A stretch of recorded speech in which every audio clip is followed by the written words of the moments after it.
পলাশীপাড়া সংখ্যালঘু এলাকা, এখানে কি আপনারা প্রার্থী দেবেন? পলাশীপাড়া, নাকাশীপাড়া, কালীগঞ্জ, করিমপুর,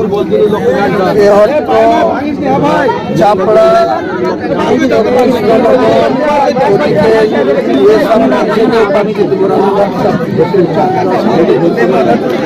সতেরোটার মধ্যে অন্তত আমাদের 182টা প্রার্থী এই 182-র মধ্যে নদীয়াতে 10টা। পলাশীপাড়া এলাকা তো মানিক ভট্টাচার্যর শক্ত ঘাঁটি, সেখানে কতটা আপনারা আশাবাদী? মানিক ভট্টাচার্য 2 বছর জেলের ঘাঁটি টেনেছে, দুর্নীতি করে, চাকরি বিক্রি করে। মানুষ যদি এরপরে তাকে ভোট দেয় তাহলে বলবো মানুষের ভোটের কোনো মূল্যই আগামী দিনে আর কেউ মানবে না। একটা এত আপাতত দুর্নীতিগ্রস্ত লোক, তাকে ছুঁড়ে ফেলে দেওয়া উচিত। অর্জুন সিং হুমকি দিচ্ছে বাবরি মসজিদ ভেঙে দেবে, কি বলবেন? বাবরি মসজিদের কাছে আসতে বলুন। বাবরি মসজিদের কাছে যদি ঘেঁষতে পারে তাহলে বলবো বাপের বেটা অর্জুন সিং। বিহার থেকে থাকে, এটা ব্যারাকপুর না, মুর্শিদাবাদের বেলডাঙ্গা। আমরা কারো অন্যায় করি না, আমরা কাউকে অন্যায়ভাবে কোনো আক্রমণ করি না, কারো গায়ে হাত তুলি না। কিন্তু আমাদের গায়ে কেউ আসলে, হাত তুলতে আসলে, তাকে পাথর ছুঁড়লে তাকে রসগোল্লা ছুড়বো না, পাথরের এগেনস্টে জবাব দেওয়ার।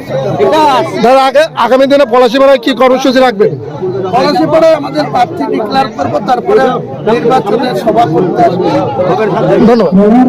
আমাদের উপর একবার আস্থা রাখার জন্য আপনাদের কাছে আবেদন রেখে পরবর্তী সময়ে আবার আপনাদের সঙ্গে দেখা হবে, কথা হবে, আপনাদের সঙ্গে বিশদ আলোচনা হবে।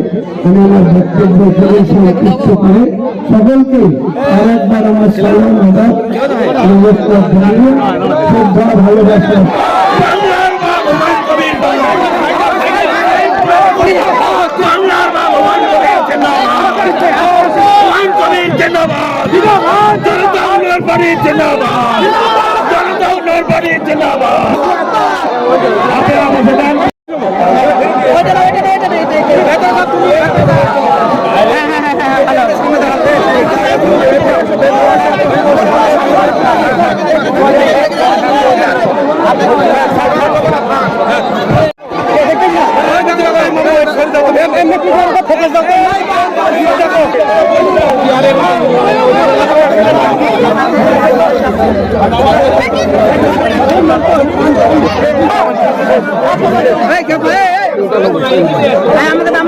আমাকে